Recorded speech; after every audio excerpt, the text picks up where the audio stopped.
Please take a seat.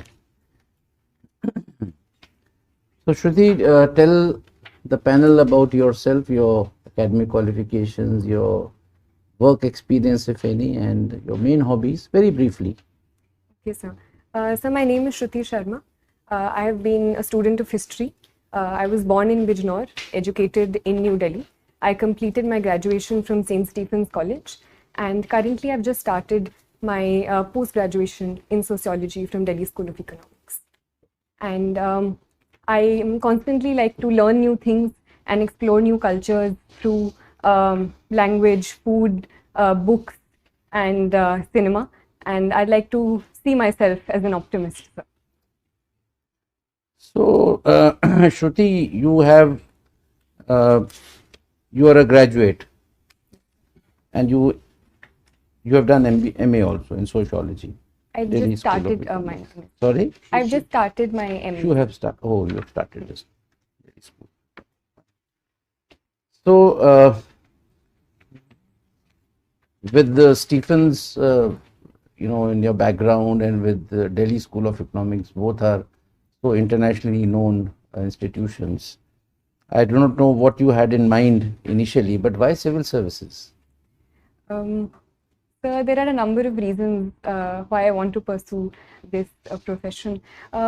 Firstly of all, sir, I believe that I have had a certain privileged background, and therefore I always wanted to do something in which I could give back to society in some way and bring about some sort of change in people around me and give other people an opportunity to have the sort of privileges that I have had, sir.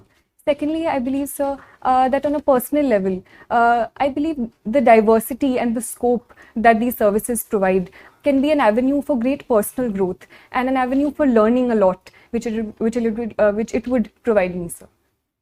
Okay. So, Shruti, you are from Delhi.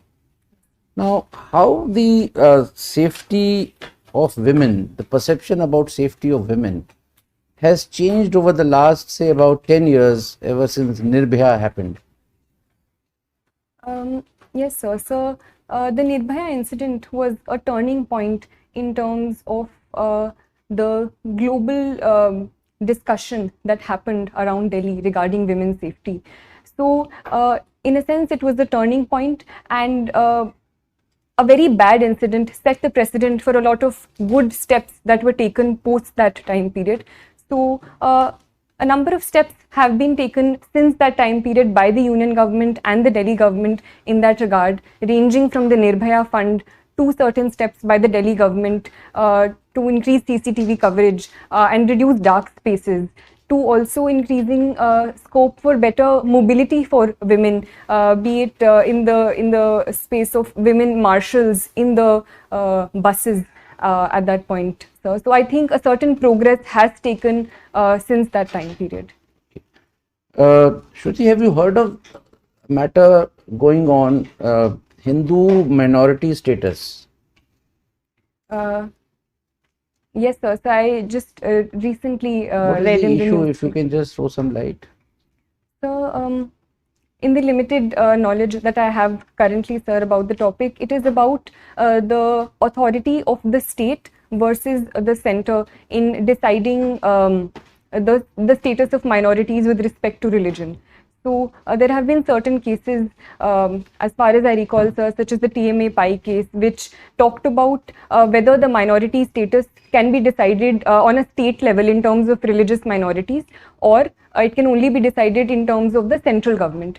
So I think that is the issue. No, but this is primarily related to Hindus being given minority status in those states where they are in minority. Presently, even if suppose in the case of, say, Punjab or JNK, right, Yes. where Hindus are in minority, but the actual minority status is given to those who are in majority. So a PIL is in Supreme Court. Yes, sir. The center has asked Supreme Court to consider this, that we would like to give minority status to Hindus in those states which I have mentioned. Now, since I have already given you an idea, what are your views about it?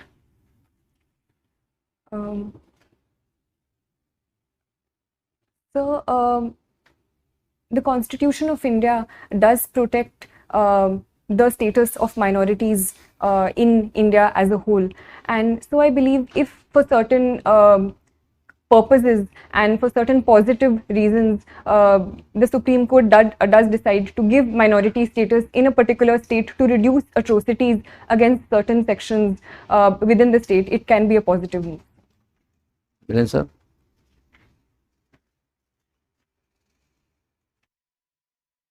Question, I'll take it on. You see, the Supreme Court does it.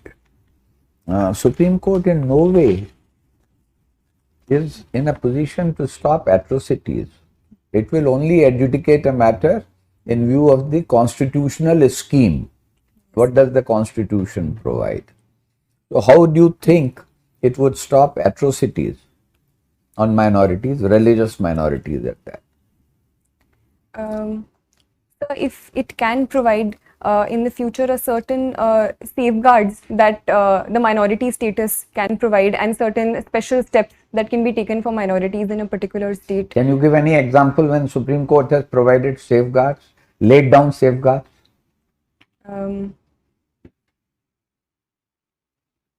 You heard of Vishakha's case? Yes. Okay. Have you been a student of history? Yes, sir. Who do you think, whom would you rate as a foremost historian of the later Mughals period? So,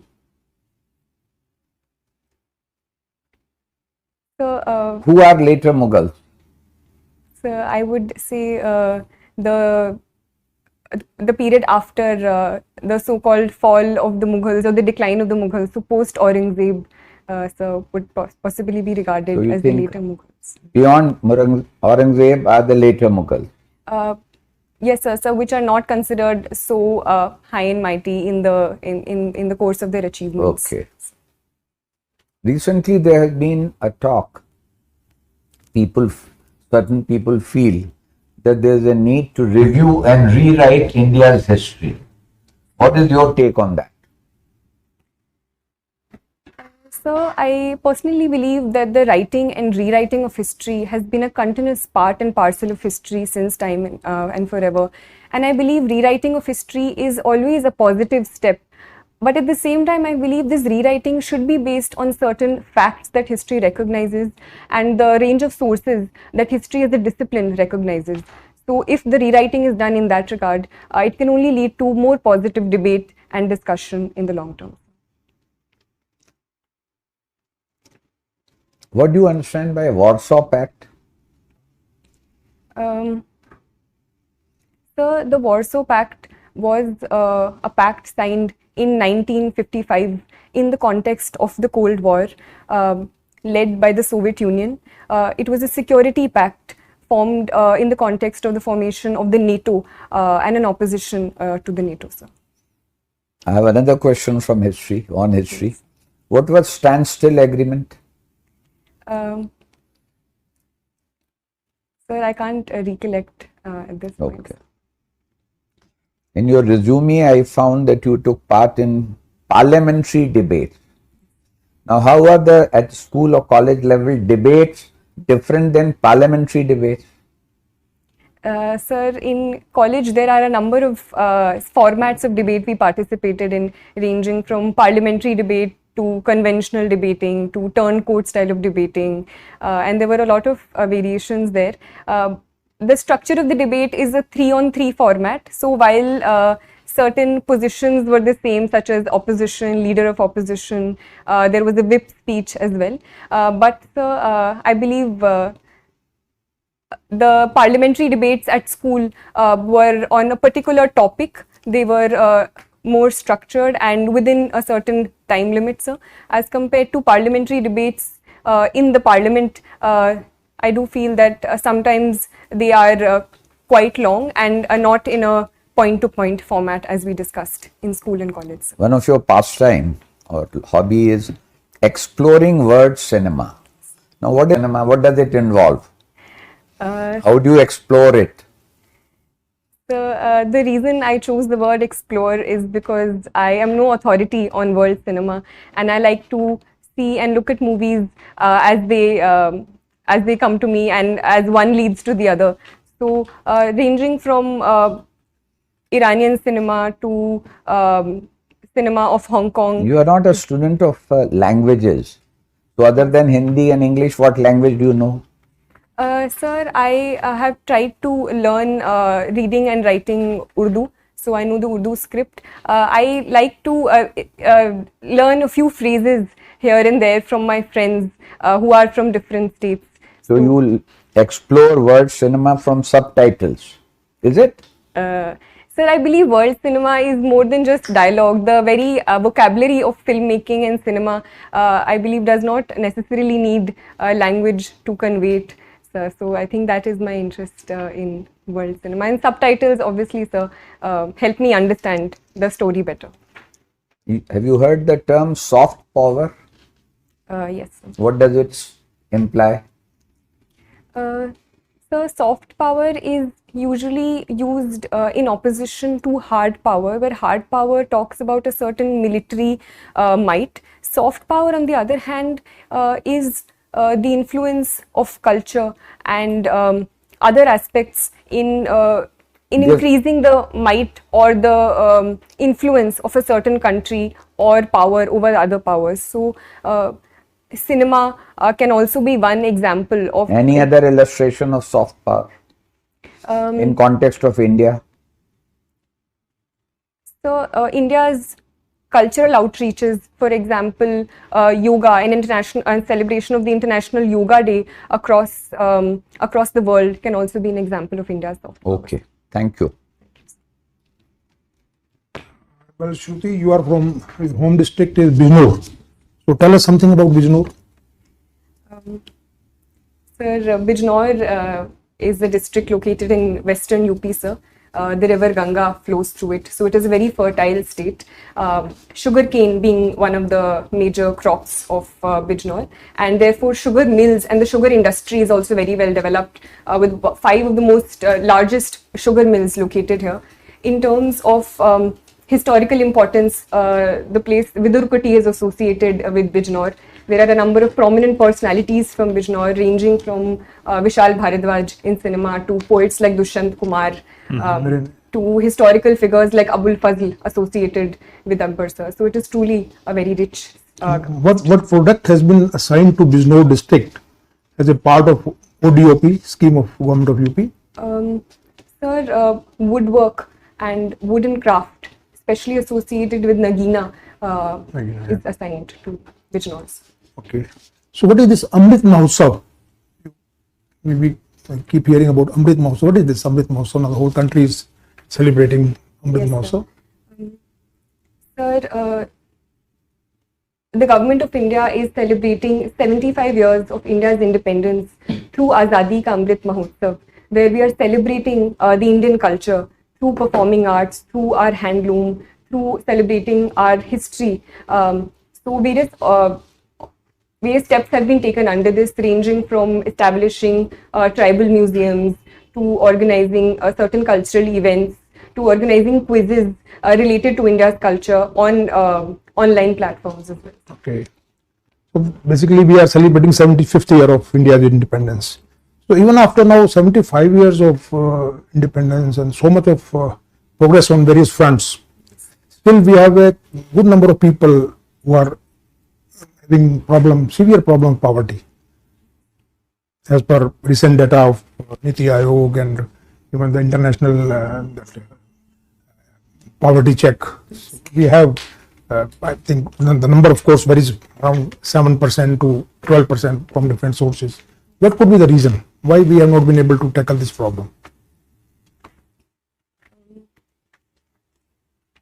So, I believe that a lot of progress has happened since the time period of India's independence, where close to 60 to 70% people were below the poverty line, to currently today, where close to 20% are considered according to the Tendulkar committee report. So a certain progress has taken place and the progress is ongoing, sir. But simply because of the huge challenges associated with such a large country, with such a huge population, and the over dependence on agriculture to a certain context, I believe, has been responsible. But government steps are ongoing to reducing these hurdles by taking steps in the realm of industry, in the tertiary sector, and other spaces. What is the current size of Indian economy in US dollars terms, approximately? I can't recollect the exact. Okay. So we have set a target of 5 trillion US dollars economy by 2024-25. Currently we are at around 3 plus. Do you think we'll be able to go somewhere nearby by that time? Is there any, what measure do you think can government of India take to really give a big boost to our growth? Yes, sir. So I do believe that I am an optimist, so I would say that we can surely reach this level. Certain obstacles are there, especially in context of the COVID pandemic and certain repercussions of the COVID pandemic, which have been on the global economy as a whole. But personally, sir, and as per the Niti Aayog report as well, infrastructure is one area where we do need to spend a lot of money in. So the Niti Aayog has said that $4.5 trillion should be spent in infrastructure creation till 2030. So that is one area we need to work on and are working on. Secondly, sir, is the area of industry and manufacturing, which the government has also given a lot of importance to, especially the PLI schemes and Assemble in India programs, which we are encouraging. MSME is also one sector in the manufacturing sector. Through various Mudra schemes we are pushing forward. Thirdly, sir, is agriculture, because more than 50% of our population is dependent on agriculture, and unless and until we tap on that front and diversify and add more value added products to agriculture, that can't be done. So in that context, giving importance to food processing industry is important, and bridging the gap between the farmer and the market through technology is also one step. So what is the scheme for basically promoting this food processing industry launched by the government of India? So there is this scheme, I can't recollect the name, but it PM Pradhan Mantri Kisan Sampada Yojana. So in your opinion, which is the very significant public policy initiative in the last couple of years by government of India, which has done really, in your opinion, has done really well? Sir, I think in the light of the COVID pandemic, the PM Ayushman Bharat Yojana has been very instrumental in expanding the public health infrastructure across the country and providing affordable healthcare to most sections of the population. So in your hobbies, you have mentioned practicing yoga. So you do it every day, or? I try to. Okay. So recently one very important development has taken place with respect to traditional medicine. Are you aware? Last 1 week only, and quite something to do with WHO, the traditional medicines. I'm sorry, sir. Because we are establishing the first WHO center on traditional medicine. It has been approved. Okay. So now, as civil servant, what do you think that you will be, with your knowledge, with your experience, with your education, how do you think you will be fitting into that view of civil servant?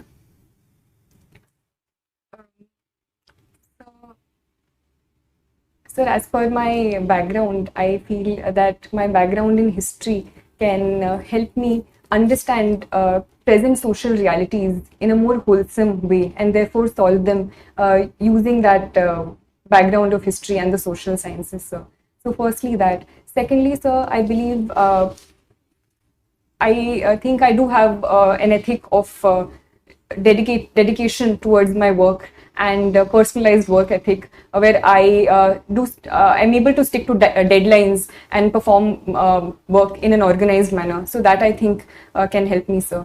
Thirdly, I believe, sir, that I I like to work in teams, and I have good interpersonal relationships with people around me, and I have been told so. So that also I think can be an asset. So have you any experience of working in a team in your college or university days? Yes, sir. I was in school. I was in the student executive, and I was appointed as the secretary of cultural affairs. Okay. So we organized all school events and participated in and organized all the events during the entire school year. Thank you. Shruti, you are a student of history Yes, sir. and you have sociology, you're studying sociology. What was your optional paper in the exam? It was history, sir. It was history. Yes, sir. Okay. What stand has India taken on the Ukraine war? So India has taken multiple stand on the Ukraine war. It has taken a very assertive stand in first and foremost condemning the violence perpetrated by both sides. So, and it says that it is bound by the UN Charter and stands for UN Charter and territorial integrity and sovereignty of any nation. It has also been talking to both sides and arguing for and asking for a position of dialogue and diplomacy to solve the war and complete cessation of conflicts. What is India's voting record in the UN Security Council and General Assembly? Sir, I'm sorry, sir. In the context of the Ukraine war, so India has abstained from any resolutions by either of the two sides condemning the other. Sir. Is abstaining meaningful, or does it mean that doesn't mean anything? Sir, in the context of India, I think it is a meaningful stand, and it helps India maintain its strategic autonomy on the issue and upholding its national interest in both cases, at the same time providing itself an avenue for talking to both sides simultaneously and not antagonizing any of them. Do you think India's relations with Russia, those relations with Russia are also a factor in this decision? Abstaining? Sir, I believe that India has categorically condemned the violence that is happening. So that is a constant thing which has led to this decision. But at the same time, it has also abstained in the context of making sure that it does not antagonize both sides and at the same time maintains its strategic interests. So. Why is the US so keen to expand NATO to include Ukraine? Why?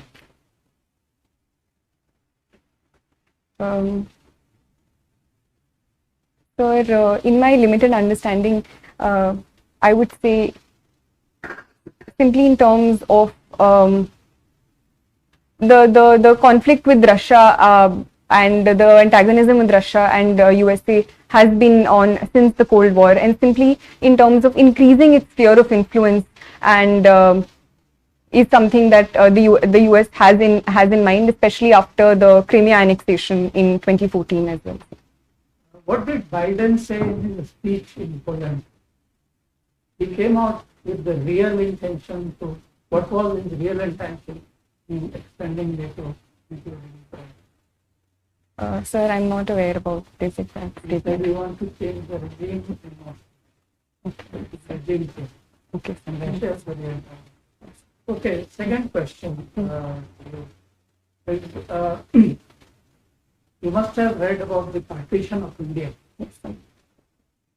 In your view, who was responsible for partition of India? Because different people are saying different things. Some are saying Jinnah was responsible. Some of our own stalwarts are saying Nehru and Patel were responsible. In your view, who was responsible? So, so the unique thing about history is that we never get very direct answers in any case. So there is always a conflict of interest. And I personally believe it was a sum of many things together which led to the partition. And it was especially the political developments which happened in 1946 and 1947 due to the political violence and the violence which happened in Bengal and Punjab during that time, starting from the Direct Action Day, as well as the role of certain politicians such as Jinnah, and the political mobilization that happened after that, which ultimately led to the partition, along with the role of the British governments. Who was the person or the party responsible for demanding the partition of India? Sir, it was the Muslim League led by Jinnah. Masters in sociology. Okay. So tell me, is an individual shaped by society? Yes, sir. Sir, I do believe that an individual, right from his or her birth, is constantly shaped by the society he or she lives in. Okay. Okay. What is your view on taxation on digital currency?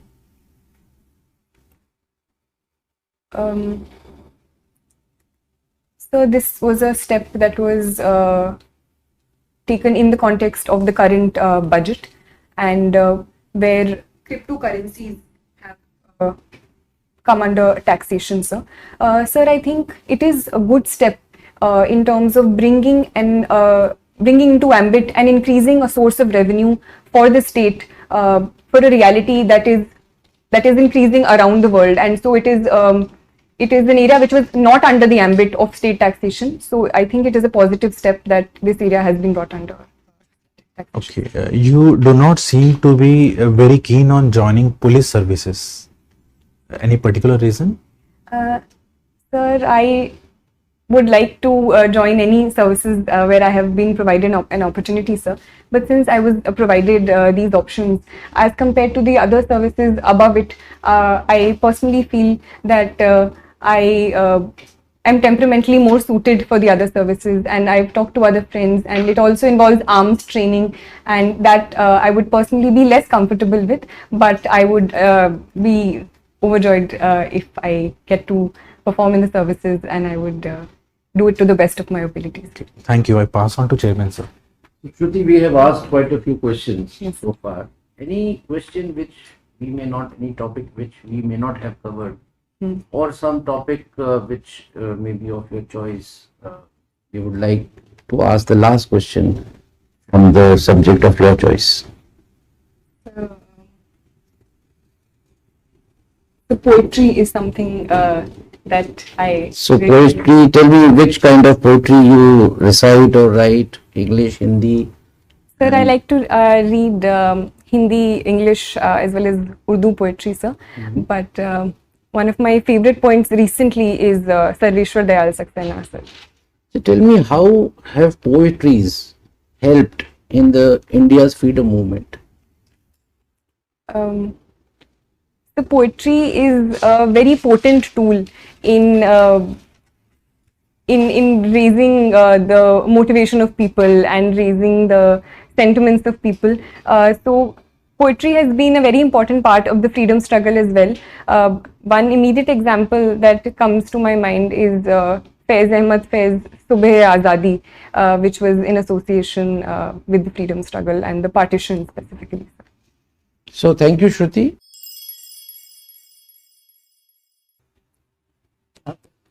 So Shruti, we have good 10 minutes for feedback. Our strong point is that we give, so long as you say that I don't need anything more to know, we will not let you go. Okay, so give your own assessment about how your performance. Sir, I think my performance was okay, sir. There were a few questions that I feel that I could have answered Like? better. So there was a certain question about Ukraine and Russia, where I felt I was repeating myself, so that I But thought, we didn't feel it. okay.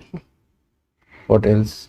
So there were a few things I couldn't recollect, like the standstill agreement and things that I think I should have answered, like the Biden speech, as well as a factual question asked by Sir. So there were certain things which I should have known about the yoga and Okay. WHO, which I couldn't recollect at that. Right. So Shruti, the panel's assessment is, one or two questions not answering, not knowing the facts, really doesn't matter. Basically, a test of personality rather than your knowledge at this point in time. Now you were excellent. Your performance was very good, and I would say flawless. But it's always good to identify a few loopholes. Some of them you have identified yourself. So not referring to the answers that you could not give, especially knowledge related, but I will certainly point out your little weakness on the current affairs. Yes. You had not read the newspaper of yesterday, today, and that is why you did not know much about the Hindu minority status matter. Otherwise, you would have, just like other answers, you would have very fluently, you would have answered this. Yes. Number two, we were slightly amazed that when the esteemed member asked you about the how much $1 trillion economy India is, you were just blank. And when he again asked another related question, then you were, you were so fluent and thorough in all the matters, So what made you just keep quiet on that question? Sir, I'm not very good with the facts, and so No. I think I need to brush up on. No, that's okay. So my advice to you is generally the facts are not asked, right? However, certain macro indicators you're supposed to know.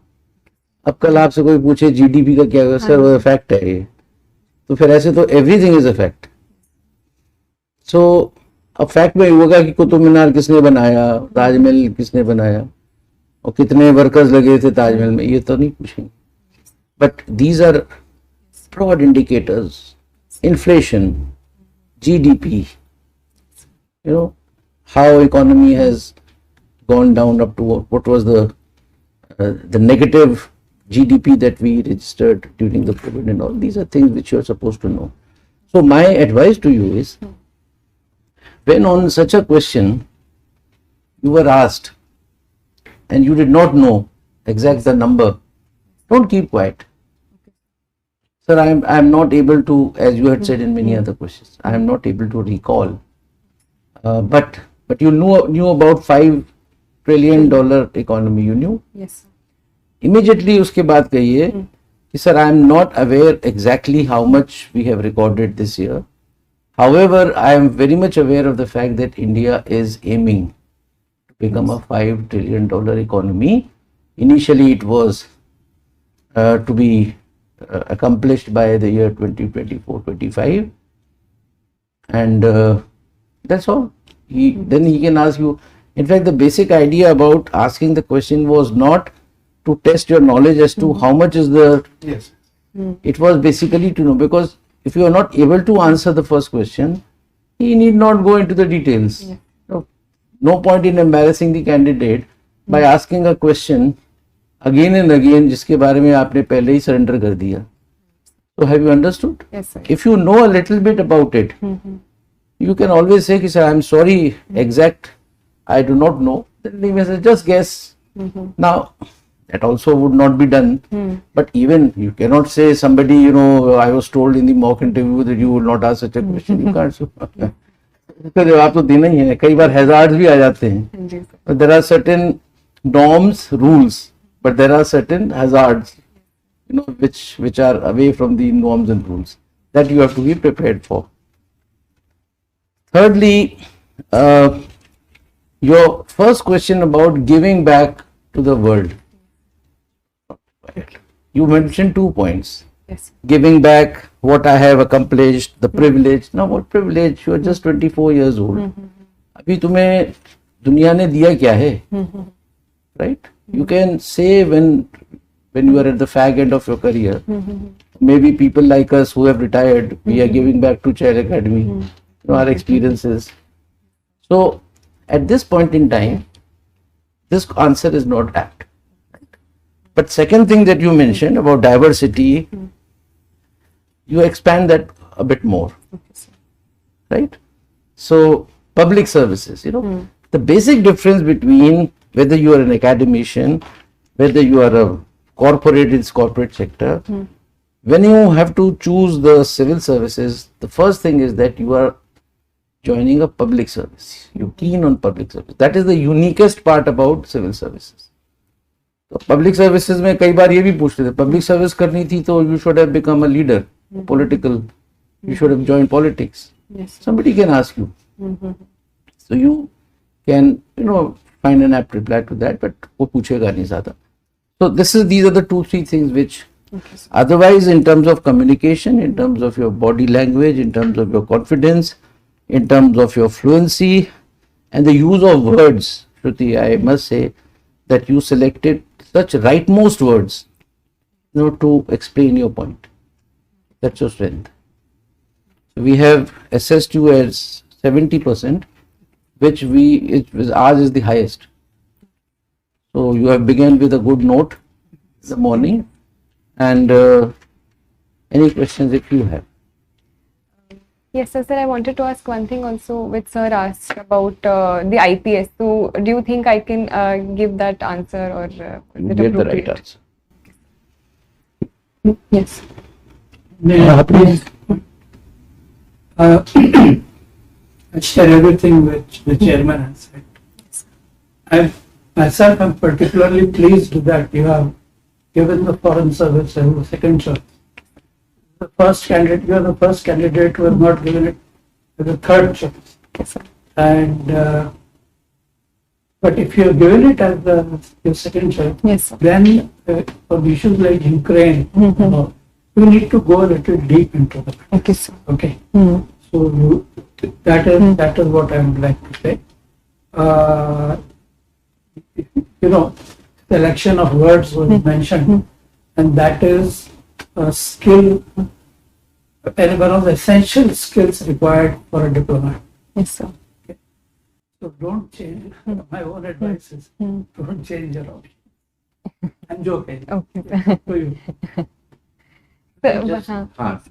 So once I wanted to ask sir, what would be a good answer to the question where you asked about is Russia one of the concerns why we have abstained? Russia is the concern, which is the main concern, Yes, sir. because the US has been putting pressure on us Yes. to vote with them. We have resisted that pressure. Why? Because of Russia, because of our dependence on Russians' arms imports, which are very important for us. So, as you said, national interest is the most important thing. So, our national interest is to stay neutral in this. What should we? In any case, I think it is an unjust war inflicted by the West on Russia. Yes. I'm not. You don't have to say so many words, but most of us in Delhi, I mean, the foreign service community, they see it in these terms only. So it is all. You are also on the right side of history. Though your Western media will tell you that you are, why is India not looking for us this and that? But if you ask this question, then you say because of our national interest, because we import arms. And at this point, with China on our border, one side, the arms, we need spare. Okay, sir. Yes. Anything else, Shruti? So you were saying something. Sir. Shruti, I was telling that the question about the why I.A.S, why not IFS. Normally, it is not asked. This is again in that hazard category. And if it is asked, and the reason why it is not asked, that the interview board doesn't want to give any particular importance to any service. That's one. Number two, the perception of the candidate should not be like this, that this service is superior, this service is not so superior. You haven't got into any service. You can get anything, so why should you get disturbed about it? In case somebody asks, like it was asked today, the best thing would not to compare the services, which you did not, and take it on yourself. Sir, I am best suited. I thought my personality or my not even liking. I'm more suited for, or I'm not suited for the Indian police service, which you said. Without criticizing, sir, a lot of foreign, this is a lot of traveling, I want to be in India, this, that. Or my father said this, mother said this, no. Just take it on your own. You are more, I think, suitable for this particular service. So I thought that I'll do justice with that service if I get it. It was the word temperamentally, which is a fact. It's not like me. I'm temperamentally not suited to the police. Yes, sir. Yes. Temperamentally. Right? Thank you so much. Thank you, sir. All the very best. Thank you, sir. And if you have done your means, Shruti, we are anxiously waiting to see your name in the list, final list. Thank you, sir. Yeah.